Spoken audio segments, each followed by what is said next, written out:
She's one of the media's favorite victims of ICE. We are told that Aliya Rahman was dragged out of her car for no reason.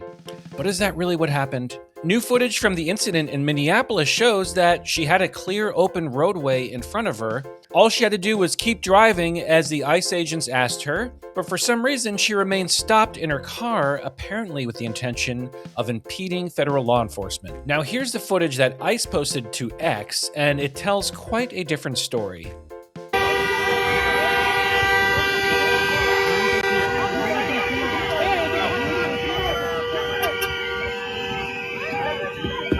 Telling her to move, telling her to keep moving. There's no problem. The road is open ahead of her.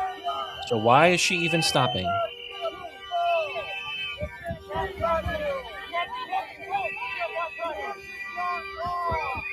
So right here, arguably, she's impeding federal law enforcement because what they want is to clear the roadway, get out of the way.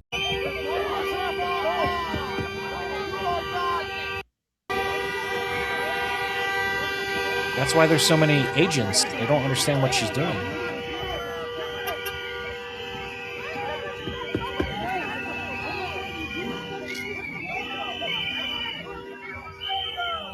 All the annoying protesters are honking.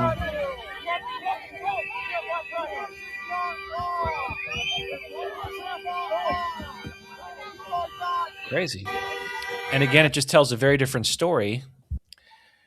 Now, here's the post from ICE posted Friday on X. Unfortunately for the media, we have the receipts.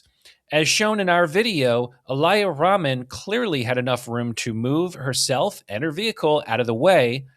Officers even walked away from her vehicle thinking she was going to leave the scene. Instead, she remained at the location, continued to impede our officers, and found out the hard way.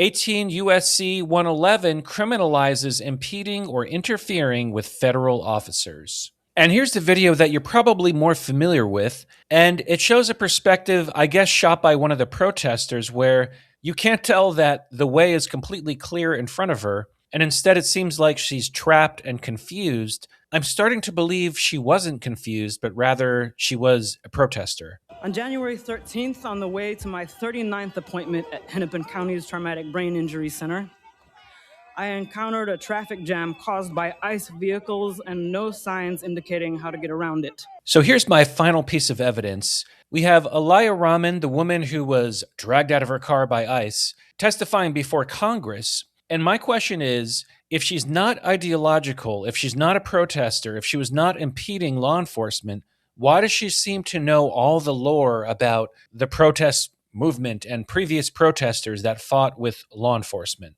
I felt immersed in a pattern, and I thought of Genoa Donald, an autistic black man killed by police during a traffic stop in 2021. Here we go. I remembered Mr. Sliberio Gonzalez, who was killed by ICE in his vehicle last year. Okay, do you remember that? I don't remember that.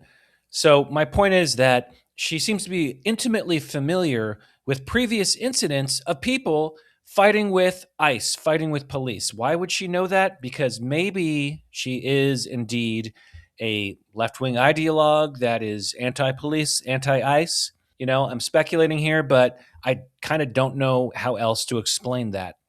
I rest my case. Thank you for watching Michael M. History Channel. Be sure to follow.